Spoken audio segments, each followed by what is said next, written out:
It is the Martha Zoller Show, and it is always great to be here with Shondell Summer, as we are every single Friday. And joining us right now is Aaron Ringel, who is the Vice President of AFPM. So first of all, welcome, Aaron. Tell us what AFPM is and tell people what you do. Well, thanks for having me, Martha. AFPM, we are the American fuel and petrochemical manufacturers. We make the things that make things go here in America.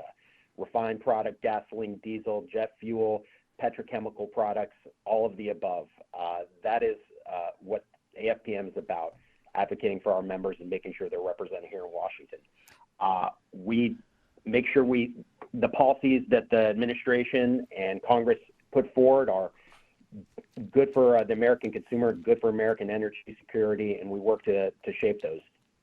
So tell us, of course, there's been all this talk over the last number of years about EVs and hybrids and all of that sort of thing. It seems to me that the solution is hybrids. We, for some reason, through the Biden administration, they want to go straight to electric vehicles. But I live in a rural area, you know what I mean? And so I'm all for the possibility of having a hybrid, but I don't want an electric vehicle.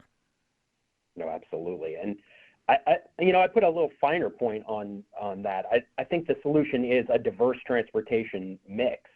And I think the solution is a market that gives consumers the power to choose what is right for their family, what fits their budget, what fits their needs, what fits their jobs. And that is not the direction that the administration is going. This president's plan basically is a ban on most new internal combustion engine vehicles by 2032. That's saying EVs. That's saying your family is going to have much fewer choices in what works for them and what they can afford on the lots. That's not right. Now, at AFPM, we don't have any problem with EVs. We love EVs. Some of our members make a lot of the products that go into EVs. But we do have a problem with forcing American consumers into a vehicle that doesn't fit their budget, that doesn't work for their families. And with the way American infrastructure is set up right now, and then there's just not enough chargers, and the price point is too high, and we're just not ready for that kind of transition, and it's being forced upon Americans. And overwhelmingly, Americans and Georgians are opposed to that by upwards of 65%, in some cases even higher. So what are you all doing to get this message out? We are working on an effective issue advocacy campaign just to let folks know what this administration is doing. We're spreading the word. We're telling people to contact their senators. We're telling people to contact the White House. Let them know that this transition is too much and too fast, and to keep consumer choice out there. That's the most important thing, is letting folks know that this is happening, because this administration is pushing it in such a way, and I would hesitate to call it untruthful, but they are bending the facts significantly on what this means for the American consumer and how much it's going to cost them. So reaching out and letting your senators, letting the president know that this is not what you want in your life, and this is not right for your family, and to let American consumers choose what vehicles work for them. Shondell, I want to bring you in just for a minute, because I know you've considered buying an electric vehicle, but Yes. But at the same time, I think that you live in the same part of the world that I do. And so Right. you've got to, are you more leaning towards a hybrid, or are you wanting straight electric vehicle? I'm actually leaning towards having one of each. Okay. One, keep my old gas vehicle, which is not really that old. It's a 2017, and then get an EV so that I can, for my long commutes to Atlanta a couple times a week, I can just, plug in and go and fill up there with electricity, or however you do it. Go to the Whole Foods and park it, and then come back. And for my longer trips, and just sort of, because I'm so comfortable with it, just keep a gas vehicle. But my question is, how are they going to transition everyone to EV? Are they just going to raise the price of gas to the point where if you have a gas vehicle, you really just can't afford to drive it anymore? That is a large portion of it. If you're putting in place burdensome regulations, that the cost of producing a gas vehicle is going to go up.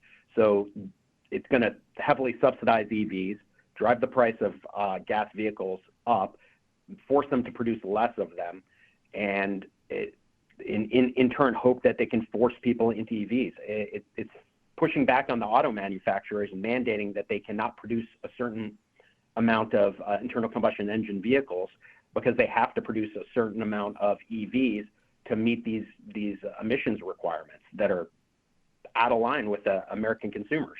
So what are we seeing related to that, Aaron, though? Because we just had, a big problem here in Georgia related to Rivian and that. We've seen car manufacturers saying, hey, people don't want to buy these. The combination of high prices, higher interest rates, the bad combination of that, there are people that might have made the transition that don't want to do it now. What are you hearing about that, and what are you seeing in Georgia? I mean, I think that is nationwide. Georgia's a great instance of it. But people, there was a huge surge initially up front with early market entry, people interested. But we've seen the interest in consumer demand drop significantly, and that has a number of reasons to it. One, infrastructure not being there, the range anxiety that goes along with it, forced adoption, too expensive. And the market is retracting in response to consumer demand. Ford is pulling back on investment in their third row vehicles, the EV, their pickup truck. There's some reduced investment in plants, but this doesn't mean that necessarily EV investment's a bad thing.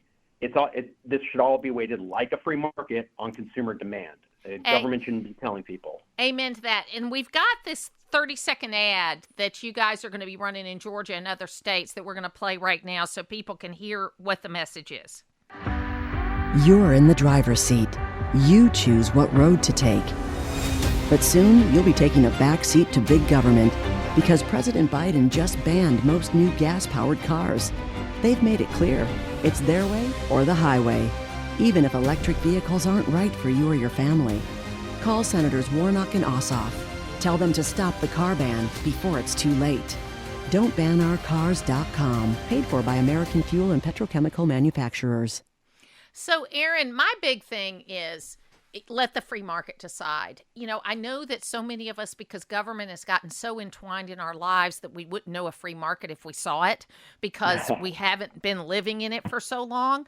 But they can't pick winners and losers here. I think on a purchase that is the second largest purchase you're going to make next to your home, you can't force people to make a purchase that they can't afford. Absolutely.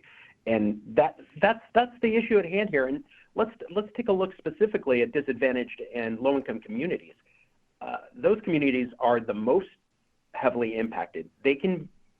Their expenses that go into a vehicle are a large part of their income, and they can't afford a new EV, let alone a used EV. That means that they're going to be looking at older vehicles, worse emissions, that less safe, and this is going to make it hard for disadvantaged communities to find a new vehicle or any vehicle that meets their family's needs, and especially their budget. And there's significant concerns amongst minority communities and low-impact communities or low-income communities about this regulation. Well, and we don't have time to get into it today, but remember the old Cash for Clunkers program? Mm-hmm. Is what we did was, and I know it was for the right reasons. We took all these old cars out of the market, but what we did is we eliminated the cars that poor people can buy because they were cheaper cars, and we have created this transportation problem with a whole lot of other things behind it. But listen, Aaron Ringel, thank you so much for being with us today. If people want more information, how can they do that? They can go to our website, don'tbanourcars.com, and we encourage everybody to go check it out and reach out to their senators and the president, let them know that this doesn't work for them and their families, and to bring back consumer choice. Thanks so much, Aaron, for being with us today. Have a great weekend.